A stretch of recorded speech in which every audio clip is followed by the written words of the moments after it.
Welcome back to Direct. I'm Jennifer Burke. Another airline has decided to go ahead and create kids-free zones on its flights. AirAsia, a popular budget airline based in Southeast Asia, is the latest airline to offer passengers the option to upgrade to child-free seating. By next year, kids under 12 will no longer be allowed in the first 7 rows. In April of this year, Malaysian Airlines banned children in the upper deck economy section, setting off a debate about what's fair in flying. Here to discuss this is Stevenson from Canadian Family Magazine. Robin, what are your thoughts on this new quiet zone on airplanes? Well, I mean, I can see the appeal. I'm a parent and I'm also a business traveler as well.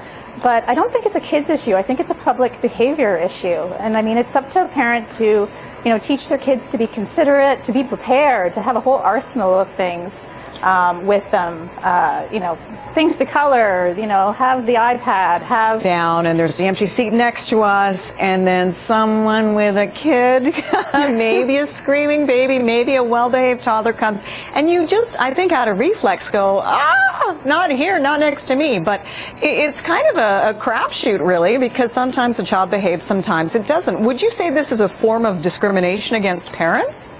I don't think so, because as a parent, you really need to impress upon your child that you're in a public place and you have to have some consideration for others. And I mean, it's harder with babies because cabin pressures change, and it's very hard, and that's a little bit of a different situation. But for those people who decide on these 7 rows, I mean, that's well and good. But I mean, what's to say that they don't get in back of the person who likes to recline way back, or the person who maybe has had a little bit too much to drink? Sure. And, is an allowed talker. So you take your chances.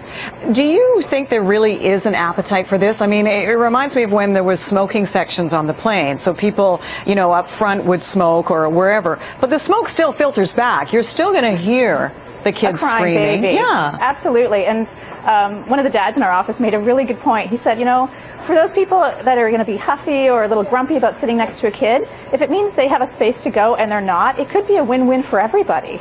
True. Now, do you think the airline will be at risk, the airlines involved here would be at risk of losing customers? Is this more of a PR thing to just gain attention for their airline overall? I think it might be PR. There's going to be an appeal, no doubt. Will they fill the seats every time? It's hard to say. Mm-hmm. And again, I think a lot of people realize that you do take your chances. You could end up next to a screaming baby or the most well-behaved child of all time, or you could end up next to somebody in the adult section that it's not so great to sit next to. Yeah, this is true. My kids, by the way, are always very well behaved on planes. I just want to point out. Mine too. I think it's a cough syrup, but I'm kidding.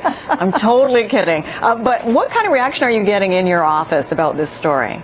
We're not surprised. I mean, again, we think it's kind of a PR stunt, but there are people who travel for business quite frequently, and yes, there are families that do let their kids go a little crazy, the ones that kick the seats constantly and aren't reprimanded by their mom or dad, or the ones that are up and down constantly throughout a flight. It can be quite disturbing for people who travel constantly. Mm-hmm. But again, we can see the appeal. Whether this has any effect on their sales, who knows? Yeah. So, Robin, appreciate your time. Thanks for coming on today. No problem. Robin Stevenson from Canadian Family Magazine.